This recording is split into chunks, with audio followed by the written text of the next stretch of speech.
Welcome to Connect to Florida. Listen, I'm going to be honest. I have had so much trouble filming this video. I have tried to film this video like 4 times now, and I keep starting and stopping. And I think the reason is this storm that we just went through, I feel a little bit of PTSD because I was ground zero when Hurricane Ian hit. And let me tell you what, it is not, when I say it's not fun, it is life-changing, life-altering when you go through something like that. So what I wanted to talk about in today's video, I always want to be helpful on this channel to the degree that I can. And I wanted to help the folks that are still not wanting to give up on the dream of Florida.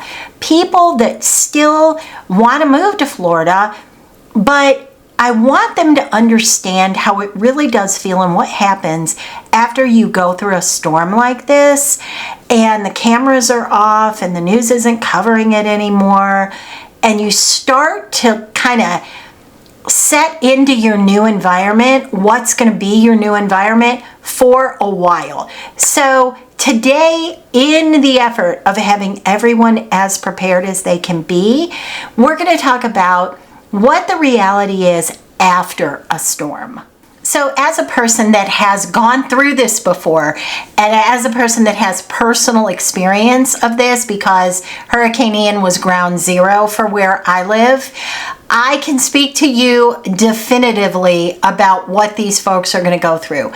So I am telling you these things, of course, not to scare you, but to help you think through things and get prepared. That's the most important thing, is get prepared, because you never know how you would react in a situation like this. So after a storm like this hits, the obvious happens, which you have no power. That's going to be the first thing you notice, is you have no power.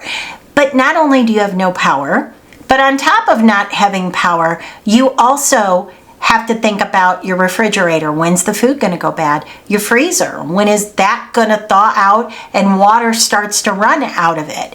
You also might not have any running water. Because think about that. You need the electric for the running water. You don't have hot water.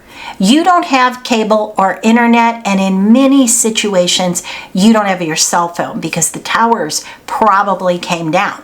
So you have no means to communicate with anyone. You have no means to get information that if a half mile from where you live, you have no way of knowing if a half mile from where you live, a bridge is getting ready to break, or if power lines are laying in water and down.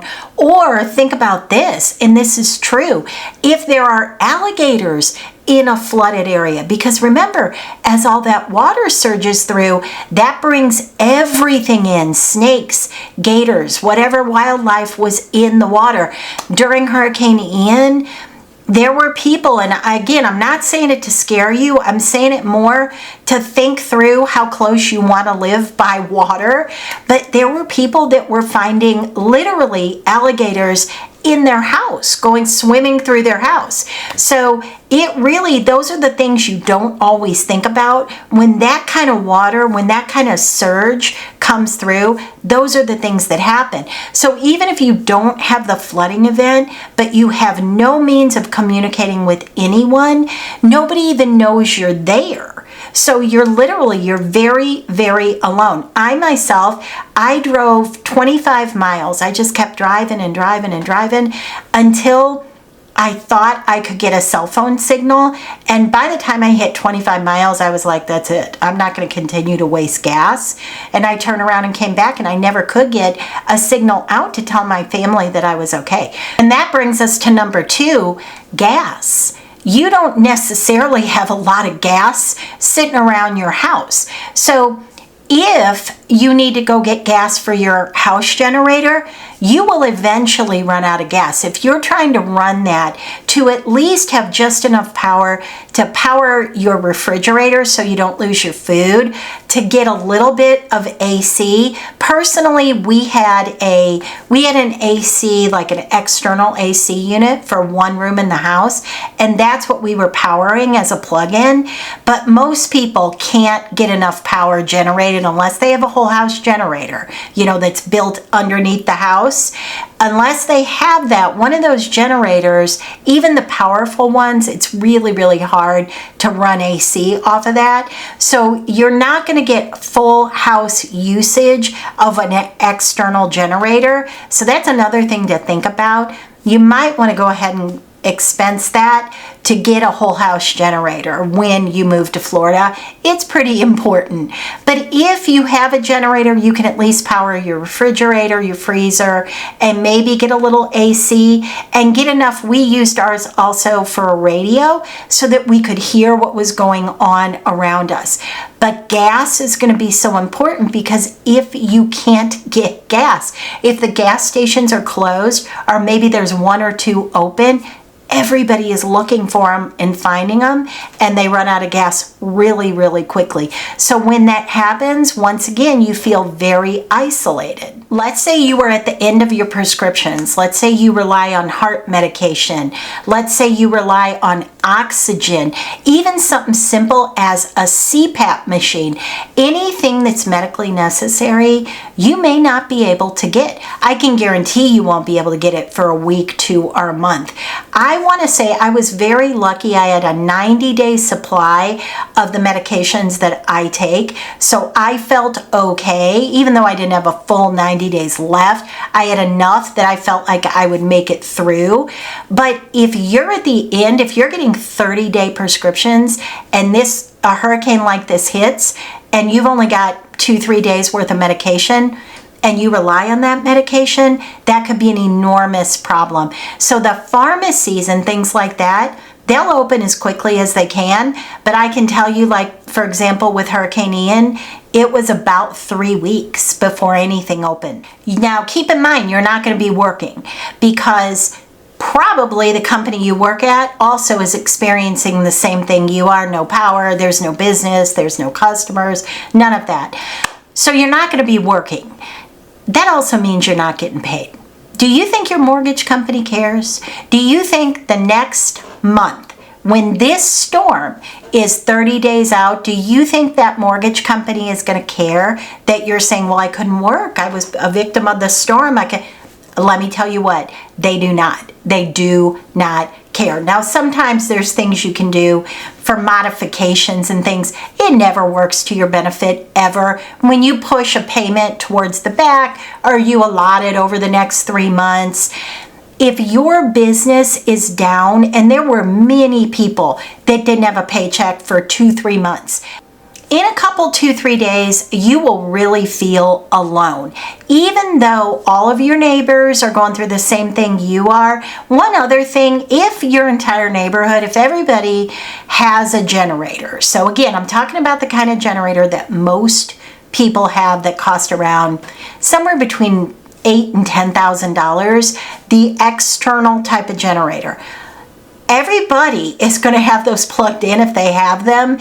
My neighborhood during Hurricane Ian was so loud. It sounded like helicopters all over the neighborhood. So loud. And you have to have all your doors and windows open because you're trying to air things out, the Florida heat. So the noise level of every single place think about the loudest lawnmower that you can imagine, and every single yard has it going every single hour of the day. Some people even had it at night. It just adds a whole nother layer of, oh my gosh, how am I going to deal with this?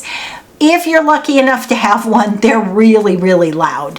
But that said, you start to feel like everybody's forgotten about us. Does anybody even know we can't get any food? Does anybody even know that we have no way to cook our food? We were lucky enough to have a barbecue pit with a little bit, we had like a quarter tank of propane, and we did burgers because it was pretty easy to thaw them out. We used what we had in the freezer, so we could barbecue for a little while, but eventually you have a real sense of, if this goes on much longer, I'm not going to have any food. You literally feel that. And if you're somebody that got cut off from the rest of the world by, God forbid, a dam breaking or a bridge going down, something like what happened in Asheville, that can become very serious very quickly. And the last thing I would say is you will come away from that with a little bit of PTSD. You truly will. When I see big bodies of water with waves, I feel it. Like I literally, not to be dramatic, but I get that sense of overwhelm, because if you saw the rushing water, you would understand it's horrifying. When you see the videos of like Fort Myers Beach, the water in the dark just going over the roofs of houses, and then the news later on, once everybody has power and everybody is starting to get back to a degree of normalcy, and they start talking about people drowning in their homes and all this horrifying stuff, it will give you a little bit of PTSD. So I don't want to end this video on a note like that. What I want to say to you is you can do everything you can to avoid these things. Move a little bit inland. So for example, where I went during Hurricane Ian, I went about 11 miles or so, because I live in Estero, very close to Estero Bay. So I went about 11 miles inland in Estero. Totally fine. Totally fine. They lost power for about 4 hours. Other than that, they did completely fine. Impact resistant doors and windows. Don't move anywhere close to a flood zone, a floodway, a floodplain. Think, look around, drive the area. If a river is 100 feet outside of an area that floods, the likelihood that that river could flood, it's just too high. Think it through. I'm not saying give up on your dream of moving to Florida. I'm saying just do it wisely. Go into it with a plan, with eyes wide open, and know what you would do. Be prepared so that you're ahead of the game when something like this happens.